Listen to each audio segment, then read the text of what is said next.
Good afternoon from a very murky Wiltshire in England, and thank you ever so much, Daniel, for having me aboard the first Careers Day, maybe the first of many, who knows. It's been long discussed and finally we're here. So great presentation from Lisa to start off the day, and now I get the controversial topic of, do I actually need qualifications to be a genealogist? So thank you, Daniel, for the introduction. For those of you who don't know me gigantically well, this is me, not quite the same hoodie, but similar in colour. Always been a bit of a colourful character.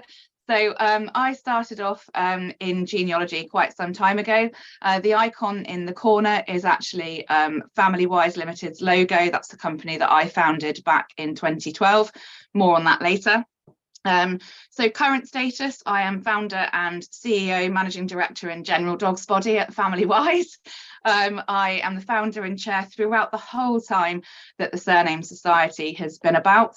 I'm not the chair anymore, but I was the founding chair of the Society for One Place Studies, and I'm a member of, as I'm sure many of you are, loads and loads and loads of different societies, some of which relate to actual interests of areas that I have, and one of which doesn't. I turned up to lecture at West Middlesex Family History Society some 7 or 8, possibly even more than that now, years ago, and there was a sign on the wall that said countdown to closure of the society, and I went, what on earth? And long story short, ended up taking over the chairmanship of that society as well, and it's all going really well now. So also, I'm very, very pleased to be the ambassador of the Hidden Branch, along with several other people, including Lisa, who spoke before me today. So enough about me. This is the plan of what we're going to talk about today. So we're going to talk a little bit about the backstory, my history, as it's useful to kind of know how I got to this position in terms of being a genealogist today, because I think everyone that's on the Zoom today or listening to this later will probably be thinking, well, okay, what do I have to do to get to this point? What qualifications, courses, certifications are available? Maybe my thoughts on perhaps the best courses, or what in the industry are perceived as being the best courses. Part 2 of the backstory, so we're going to press 1, do part 1 and then press pause. I'll tell you a little bit more about my company, Family Wise, my experience of qualified genealogists, and a bit more at the end about my business and available opportunities. So if anybody has any questions, as Daniel mentioned before, please put them in the Q&A. We'll have a Q&A at 7 p.m. my time. I'm not going to try and convert for all the different time zones that I know people who are listening will be in, but it will be at 7 p.m. my time, and all 4 of the speakers that you'll hear this afternoon will be back to answer lots of your questions. So part 1, which is my history. Not many people start at 7 years old, and no, I can't say I was a professional genealogist. Of course I can't, when I was 7 years old.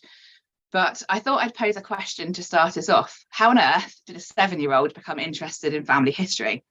I saw a comment in the chat actually just before we started this session that somebody, I think it might have been Jonathan, mentioned that he'd started at 14. And he was now, I won't say his age, but in the chat he mentioned how old he was now and how lovely it was to see some younger people getting into the industry and being interested in what we do. So first embarrassing photograph of the day.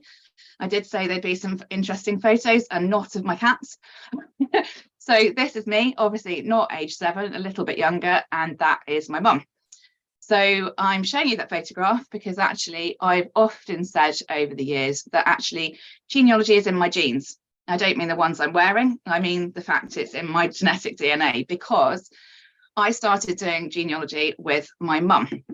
Now, we didn't start that from scratch, but my grandparents on my mum's side actually decided to retire to Tenerife. They'd run an art and craft gallery local to where I grew up, and they decided that they were going to go and retire to a lovely villa out in Tenerife. And when they moved out there, they decided they were going to leave all of the family history documents with my mum. I don't know why that was the choice. I don't know whether she had shown an interest before, or whether it was just she seemed like the obvious option. She was one of 4 daughters, so she was the youngest. But anyway, we landed up with what in my head probably isn't, but what in my head was probably a battered old suitcase of documents from many generations back. But we were also incredibly lucky to have a hand-drawn tree. So this, I'll just click on, that's my granddad, David, encircled at the bottom. So he was born back in 1922 and married in 1943, aged 21. He was my nan's second husband because unfortunately she lost her first husband, as you might gather from the dates, in the Second World War. So my mum has two half-sisters, or had two half-sisters and one full-blood sister. And you might see above there, Albert James Taylor. The surname is actually Day, and he is my possibly most famous ancestor, who sadly I didn't get to meet because he died in the 70s, but before my 1978 year of birth. So he was actually knighted. So he became Sir Albert James Taylor Day. So definitely one of my most famous, if not the most famous member of my family. And you can see underneath on his hand-drawn tree that he's written Dorcas Gosling, and that was my grandpa's mum. So he'd drawn it out all beautifully in pencil, and you can see there's actually some sort of even fainter pencil markings underneath, so you can see that Minnie had one child, and he's got quite a lot of information missing. But do bear in mind the last time he looked at this was 1982 when he handed it over to my mum. This is the extended family, so you can probably see Dorcas there at the very bottom, marrying Albert James Taylor Day. But he's got right back to Maria Jaycock Steer, who's born in 1835. Pretty impressive, pre-internet, and literally mainly from family knowledge. But as you can probably see again, he's got quite a few little comments underneath. Evelyn plus two boys. Jesmond Drive, or Jesmond Dean it looks like. Morpeth, it says in the top corner where we've got Margaret Robson up there. So he had a couple of things that he sort of knew, but he didn't know quite so well. So he had those in, when we had HB and B pens and pencils and H pencils, he did that in a little bit of a softer pencil. And you might see Whitby George William on the right hand side, just underneath Maria Jaycock, and we'll come back to him in a minute or two. But this was all held in an envelope, and there were a couple of comments that stuck out to me like a sore thumb.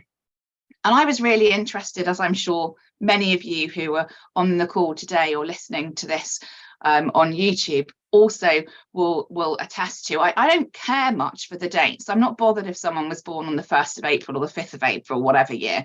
I'm more interested in what they did, as we often say, the bit between the dash. So what did they actually do between 1835 and 1891, or whatever those dates might be? And these were three comments. There were loads, but these were three comments that really stuck out to me. Two of them I've actually managed to prove are correct. So one of my great-great-grandpas was supposed to be a coach builder near Guildford and died at 35 years old. Yep, that's all fine. And his wife, Margaret from Morpeth, actually went on to marry his brother afterwards. And he knew that. My grandpa knew that. Somebody else went to India as a companion to Lucy Booth. Again, I've managed to find that on shipping records and also on censuses where she's actually living with the Booth family. The other one, not quite so sure. Somebody in the family was supposed to have sailed around the world, I think he was born in 1855 or thereabouts, with the Marquis of Camden. Well, maybe it's the Marquis of Camden as a person, or maybe it's a boat, ship, call it what you will, but I can find nothing. But just as a random aside, if anyone who's interested in the Marquises of Camden, their surname is Pratt, which is probably why they use their titles rather than their original surname. So I started doing genealogy a long time ago, in my lifetime anyways. I went to Reading University. I'll come back to that a little bit later again. And I used to go to the Family Records Centre as was. And this is how we used to have to search for births, marriages and deaths. We didn't have Ancestry, we didn't have Find My Past, we didn't have FreeBMD, My Heritage, none of that. So I used to have to get on a train and go up and take each of these books off And you can imagine when I was doing this, when I was 18 or 19, people were looking at me going, what the heck is that young person doing here? Because most people in the room taking these books off were a lot slower and a lot older than me doing their family history. So those of you that don't know what these books are about, this would have been the birth indexes. The births were read, and that each of those binders, they're very big, as you can see from the lady in the picture. That's not me.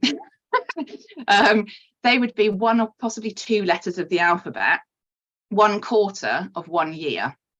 So you'd have to scan along to try and find it. So not as easy as it is now putting it into an online system. And this is where my interest was really piqued in terms of my dad's side of the family, because actually we couldn't find his grandparents' marriage at all. So we had on the top of our family tree that my mum drew out, we had William Francis rather than Francis William, which was the first issue. And we had this name, Emma Grace Silliphant. Or I think we possibly may have just had Emma. But unfortunately, it was Emma Grace.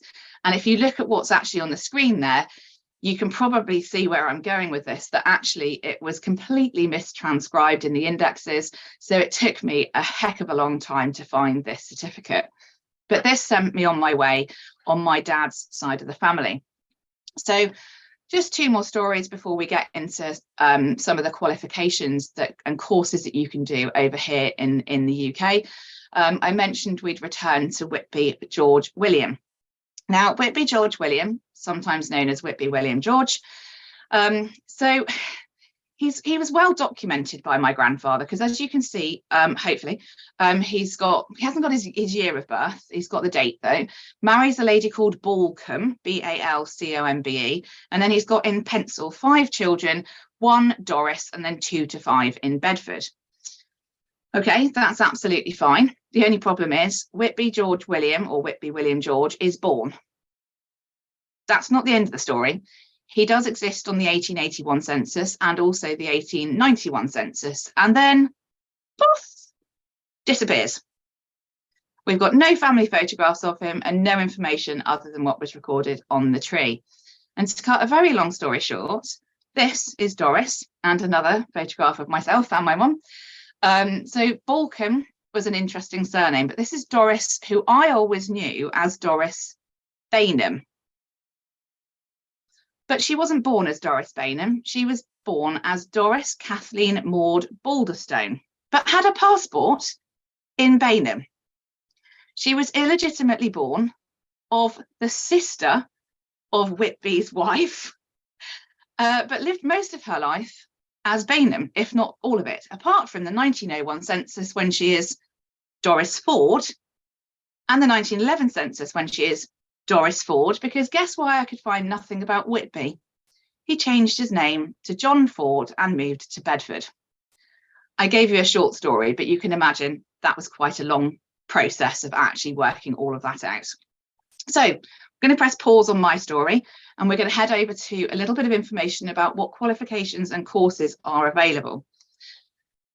Caveat, this is not everything. I've only got 40 to 45 minutes, Daniel tells me, and I cannot track through every single course and tell you everything about everything. They are also very much UK specific. I know that Shannon and Lisa will probably talk about the National Institute as was, or the International Institute of Genealogical Studies later on, perhaps, otherwise Shannon's just probably rewriting her presentation right now. But these will be based on the UK, what I'm going to call the big guns in the UK. So apologies in advance, but these are available. All of the ones I'm going to talk about are available for you around the globe, no matter where you live. They're not courses that you have to physically attend. Some of them you can do residential courses, but you don't have to do it like that. And I know that many people that are from Europe, America, Canada, Australia, New Zealand, and all over have done many of these courses, despite the fact they are actually based in the UK. So the first one is the University of Strathclyde. And the University of Strathclyde in Glasgow offers a really impressive institute for genealogical studies. They've got courses for any level, so beginners, family historians, right up to advanced postgraduate level. In addition to that, they've got a master's degree programme as well. So that the department offers a series of, I think they're 8 weeks, I'm fairly certain, 8-week online courses. The cost is not gigantic. These are in pounds, so you'll need to work out what these are if you're not UK based. But they're £176 for the, as I say, I think it's 8-week course. And that they cover a wide range of topics from family history research, genetic genealogy, autosomal DNA testing, and all sorts. They do have specific start dates, so it's not a kind of you can start whenever you want. They start in January, April, and October each year. And you can obviously go to their website, just Google University of Strathclyde Genealogy. That's what I did to get the information that I needed for today. And all of the information is on there. The postgraduate certificate, the PG cert, for, again, still at the University of Dundee. The year 1 course is very UK specific, so Scottish, English, Irish, and indeed Welsh as well. So all of those are included in the postgraduate certificate. The diploma is part-time.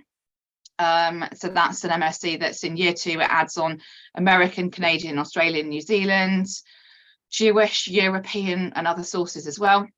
And the MSc dissertation provides, as you would expect for a dissertation, the opportunity to choose an individual topic that's of interest to you. Now, this is professionally recognised by various different bodies. So there's an association of Scottish genealogists and researchers and archives, which is called ASGRA, and there's also the one in England and Wales, which is called AGRA without the S. So they will, both of them will admit the postgraduate certificate and diploma graduates to become members.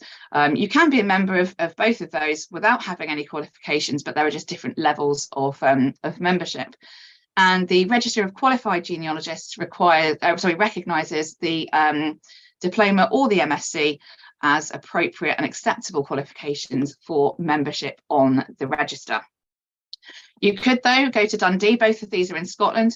You could go to the Dundee Centre for Archive and Information Studies. They offer courses from record management, archives, information compliance, digital preservation, family, local history, all sorts of different things. Some of that can be done in person, and they do provide taught lessons, residentials at the university, as I understand it, but a lot of it is done by online distance learning. So that is also really good. They have over 35 courses. I couldn't possibly list them on the slide, far too many, that are taught by many and various people around the world.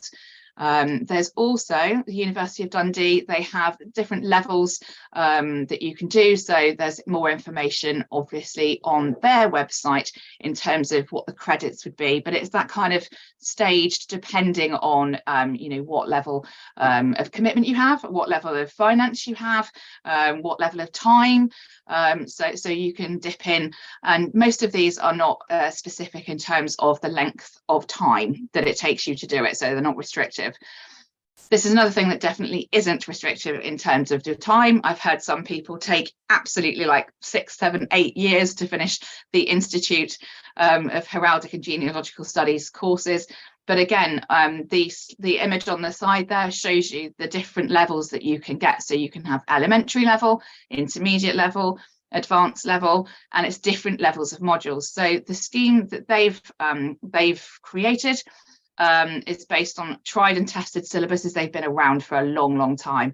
It fits the students to apply their abilities to methods and practice of genealogical research. So if you're looking to further your own education, even if you don't want to be necessarily getting a qualification of any sort at the end, you can just dip in and do specific modules as well. So all of their distance learning courses are accredited. I won't bore you with who with, but it's a council that was set up by the government here in 1968 to monitor and enhance training and education, or enhance the quality, I should say, in training and education. University and government bodies recognise the Institute's standards and qualifications for several purposes. They've got some really exciting ones. I was having a look yesterday when I was updating the slides. They offer the correspondence course in genealogy, 3 levels, beginner, intermediate and advanced, an online course in heraldry, and tracing your British ancestors from overseas, which might be of interest if you're trying to do some sort of immigration work. And prices vary from £150, which is not a lot at all, to 2,340. I think that's if you want to do the whole advanced level in genealogy. They also have the highest academic award that you can get is the licentiateship, I think you pronounce it. That's awarded to those people who have demonstrated by exam or thesis or dissertation and by practice their specialist ability at a professional standard. Fellowship, that's something that they also offer, is awarded to those who've added significant contribution to the studies and service of the institute. So it's quite nice that they have some awards as well, because we all like a bit of recognition. Students can attend evening and residential courses with the IHGS.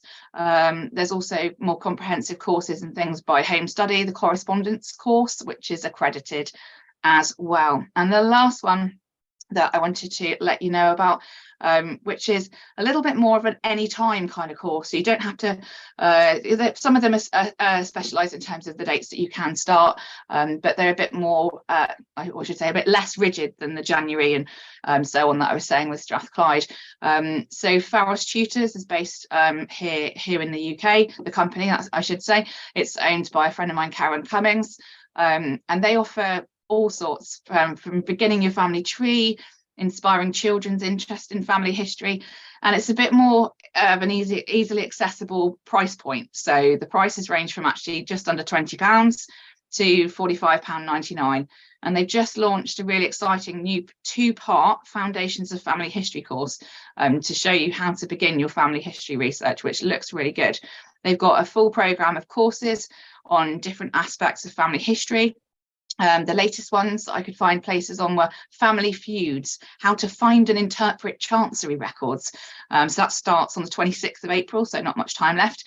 And that's actually assessed as well. So you can either do it assessed or unassessed. And then there's one that starts on the 8th of May, which is Scotland, 1750 to 1850, beyond the old parish registers, which looks, again, really good. So I thought I'd just raise those two. So I don't have an answer to this, but there's some views that I've sort of garnered from some reading that I was doing about who people think are the best courses to become a professional genealogist. So if you are keen and experienced, and I'll use that word again a little bit later, I'm sure, you possibly have thought about already about setting up a business, and that's probably why you're here today, to find out a little bit more. There is certainly not one single course on its own that you have to do to become a professional genealogist. However, if you want to join a professional body for genealogists here in the UK, which is AGRA or ASGRA, or the Register of Qualified Genealogists, a qualification may be one of the requirements for acceptance. So the Register of Qualified Genealogists, they need either an IHGS higher certificate and diploma in genealogy, or they need the Strathclyde postgraduate certificate. For AGRA, similar, the IHGS is the same. They need the higher certificate and diploma. Same for Strathclyde, but they do as well recognise the Pharos Tutors course, which is Family History Skills and Strategies Advanced, which is actually run alongside, or in association, perhaps is a better word, with the Society of Genealogists here as well. So going back a little bit, so part 2 of my backstory. I have not always, like Lisa was saying, I have not always been a genealogist. Did I always want to be one? I think maybe I did. I'm fairly certain I had a conversation with the careers advisor. Either that, or I've just dreamed this up when I was at school. I'm fairly certain I may have used the words genealogist, and somebody in the careers advisory at school probably laughed, because it wasn't a career. When I was Daniel's age, they probably would have laughed at me and gone, absolutely not, you're joking. There's no way you can make this a career and earn a living from it. Well, if I could go back and tell them now. So my career has been interesting. I've done many, many things. What I did want to do when I left school was be in forensic science. I wanted to be a forensic scientist, which you can kind of see is a little bit similar actually to genealogy and sort of the detective work that you have to do to be a genealogist.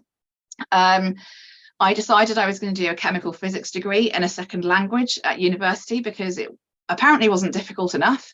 So I did chemical physics. I spent a year in French-speaking Canada, spent a year over there, and had to do all my lectures in French, which was entertaining, I think I'll call it that. I thought perhaps I would maybe be an accountant, but then soon decided that wasn't really people-based enough for me, although obviously you meet people being an accountant, but it wasn't really people-based enough. I've done a huge amount of work with people with mental health challenges and learning challenges. I was a special needs teacher at school. I taught for 10 years. I taught first of all science, and then I taught maths. And then in 2013, I decided to leave teaching and live the dream. So I set up Family Wise, which is my firm. I actually set it up back in 2012. So although I left teaching in 2013, I had been doing family history, not professionally, I wouldn't say, but I'd been doing family history at that point for, goodness gracious, since I was 18. So a long time. Let's not do the maths. It's probably going to be a little bit scary. So I set up Family Wise in 2012, and it literally was this room that I'm sitting in now. So this was where I ran the business from, and I used to scan documents that I had to send out on a little Cano scanner, flatbed scanner, individual pages. And I wanted to see in 2013, when I left teaching, if I could make this a business and make this my career. Very quickly, it took over my house. I ended up with a photocopier in the other spare bedroom at the back, and it very quickly took over the house. I employed my first member of staff in 2015, and she would photocopy things and do things on my landing, because she would do all the filing and things like that, because it just got a little bit overwhelming.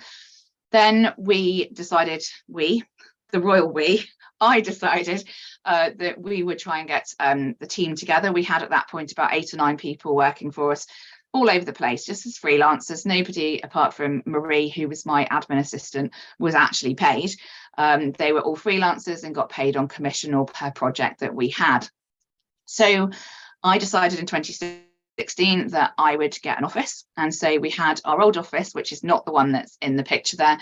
We had our old office, which was in what was called the Heritage Quarter, which was quite pertinent, which was on Church Street, right opposite a church, also quite amusing, in Calne in Wiltshire, which is where we're still based and where I live. And very, very soon after, I thought, oh, we'll be here for a couple of years, 3-year lease, no problem. About 2 years in, we were already bulging at the seams and didn't have enough space for all the things that we were having to deal with, let alone the bodies that we needed in the room. So now we have, in 2018, we moved into this high street office. This was literally a photograph that I took this week, because we've had all the front redone, beautifully painted, and we're really, really pleased with it. So 3.5 story on the high street, pedestrianised high street. As you can probably see, there's no road outside. I wasn't standing in the middle of it, I promise. So we have a 3.5 story, bit of a story there. Maybe we'll talk about that in the Q&A if we've got time. 3.5 story high street building with now over 40 staff. So this is where you can be. Did I want to be here? No. Am I happy we're here? Of course I am. But that was never my intention, to grow a business from just me sitting here to having over 40 staff. So this week, we've also managed to get a COS ISO accreditation. So for those of you that don't know what ISO accreditations are, it's basically a criteria for a quality management system based on principles which include strong customer focus, motivation and commitment of management, process approach, continual improvement, appraisals processes, and things like that. It's the aim of the standard is basically to improve efficiency and enhance our organisation's credibility, because I don't know what it's like in other countries around the world. I'm fairly certain that what we do is unregulated anywhere. So this will hopefully show our customers that our service basically meets expectations. We were told before our assessor was coming out that the chances of us passing on the first visit were basically zip, nada, not going to happen. And we were super chuffed that actually we did pass on the first run at the gate. So very, very pleased with that. And so we can now put that with our number, which will come hopefully soon. That will feature underneath the image there, so we can put that on all our branding, letters, etc., which hopefully will just help us stand out from the crowd and some of the, dare I say, not quite so good people in our industry. Come back to that bit in a minute as well. So just so you know what Family Wise does, a lot of our work is heir tracing. So that's basically inheritance work. We work with local councils, hospitals. We also, in the UK, I should say in England and Wales, because it's different in Scotland and Northern Ireland, but in England and Wales, we have what's called the bona vacantia list, which basically in Latin, the translation is goods with no owner. So when someone's passed away and there's no obvious next of kin or nobody knows who they are, people's names are put on that list. And if there are no actual family and beneficiaries, then the money goes to the Crown. I'd like that not to happen. So we work to basically ensure that anyone who does have beneficiaries where their estate should go, that's what we do. So we also do family history, your general family history, whether people have got a brick wall or whether they just want it done from scratch. We do DNA work, we work on adoption. We can order documents for individuals. For example, last week we ordered, well, we didn't order it last week, it arrived last week, a decree absolute, a divorce record for somebody who wanted to get married, couldn't find his decree absolute, so we ordered that. We work with a huge number of solicitors as well in terms of producing their genealogy reports for legal purposes, and really any kind of document agent work for them as well. So if they need like birth certificates, death certificates, or divorce records from Nigeria, yes, I am trying to do that at the moment. and any kind of people finding. So look, last month I located someone's old teacher because he wanted basically to say what a massive difference she'd made in his life, and managed to find her, and they're meeting up this weekend. So super chuffed to be able to do that, and reconnect them so that Lee can go and visit and say, Sheila, you made a terrific difference. You believed in me when perhaps many other teachers might not have done. So you can probably tell from the passion there, it's a really exciting job. Is it the job that I expected? My goodness, no. We deal with so many different things because we deal on the heir tracing side with everything. So not yesterday Friday, but the previous Friday, 2 funerals went ahead for 2 gentlemen who'd passed away in North Middlesex. I arranged that from start to finish, liaised with the minister who was doing the celebrant who was actually leading the service, arranged everything. We sell cars, houses, boats, musical instruments, you name it. So the job is incredibly diverse, really, really diverse, and basically has grown as the business has grown. So my experience of qualified genealogists. So it's been a little bit varied. So we always have a freelancer role. Would you like to be a freelancer for Family Wise?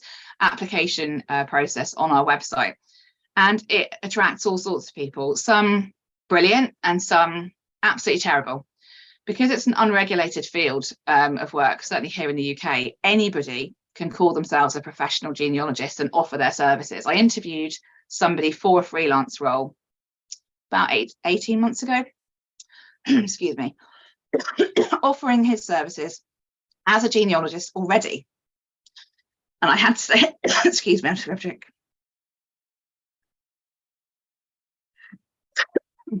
I had to say, pardon me, just get my voice back. I had to say, don't do it. Absolutely, do not offer your services. It'll come back in a minute. Do not offer your services. You cannot do genealogy, which is hard to say when someone thinks they're really, really good. So anyway, he was fine with it. And he has actually taken his genealogy offerings off his website of diverse different things that he was doing. So the problem with people who go through some of these qualifications is they come out and they think they can do it. And actually, they're not necessarily the best researchers. They might be better educated and they might have, a lot under their belts. So who would I say are my best researchers? They're the unqualified, self-taught, and absolutely determined and dogged ones. The ones who just will not give up until they've cracked the case. The ones who think sometimes so far out of the box they've forgotten where the box is. The ones who are detail-driven and will not leave a stone unturned. Those are the very best researchers. So I thought I'd give you a little bit of information about my business and available opportunities, just in case anyone's interested. So at Family Wise, we are an office-based team. As you've seen, 3.5-story office. We have got all sorts of opportunities. Research case managers do need to be office-based. There's a reason for that. There's a lot of paperwork, there's a lot of documentation, there's a lot of personal possessions that we have to deal with. So any kind of research case managers do need to be office-based, and we're based in Carn and Wiltshire in England. So that may not be possible for some of you, many of you. Administrators, we've got various opportunities for administration work. I don't think you'll find probably a more diverse administrator's role anywhere than working in our place. We've got research roles, we've got subcontractors and freelancers. That's all based in the office. However, we do have non-office based roles as well. So we have subcontractors and freelancers based all around the world. And we also partner with other firms, because I haven't got the foggiest clue about how to research in France. I don't need to know that, because we partner with a firm in France. I haven't got the foggiest clue about how to get documents in certain places. That's okay, because I don't need to, because actually I've got people that I can go and ask them that information. I had a case the other day that was a Danish case. Never even knew anybody who was a Danish researcher. I asked, I cannot remember who, somebody gave me the contact details, and he was absolutely fantastic. Often work with John Boren. I'm sure many of you have heard of John over in the Netherlands. He does all of our Dutch work for us. And, you know, that's the kind of partnerships that we want to build. So I don't know if that's of interest to anybody, but I thought I'd pop that in there at this point. So in summary, do you need qualifications to be a genealogist and offer your services, I should say, sorry, typo, first one, only one, your service to others? I'm going to be controversial. You're not all going to agree with me, I'm quite sure. The answer to that is no, you don't, because I'm running a very successful business that from year end 2021 to year end 2022 increased our turnover by 25%. And not one of my genealogy team, not one, is qualified in any way, but I would say we've got one of the strongest genealogy teams in the industry here in the UK. Is it advisable to at least have some kind of education? Yes. So I'm not saying don't be certified, don't do any of the courses that I've just talked about, but a lot of what I think makes somebody, like I said, in terms of who my best genealogists are, is the people that are absolutely determined, and they're not going to create those ridiculous ancestry trees that we've all seen them. You know, they're going to actually think through what they're doing. So I wanted to go back to a point that Lisa mentioned as well. I think one thing that you really have to do is have, if you're going to be a genealogist, have more than one income stream. There are lots of things I picked up from Lisa's talk, but I've done lots of different things.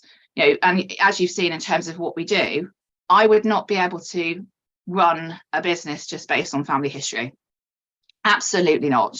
I would not be able to just work with solicitors. I would not be able to just do DNA. So you really do need to think, if you are jumping into the geniosphere, as we sometimes call it, or a genealogy career, what can you offer? But there's lots of takeaways, and hopefully people will have some questions that they've put. I can see that the Q&A's got a couple of questions, and also the chat. So there's my contact details if you want to connect with me via email. That's our website for Family Wise. Facebook, Twitter are my two things. So again, going back to what Lee said, you don't have to do all of it. Those are my two favoured things. I do have an Instagram, but that's not my favoured platform. Those are the best ways of connecting with me. So on that note, I'll say thank you very much for listening, and I hope you've had something to take away from that.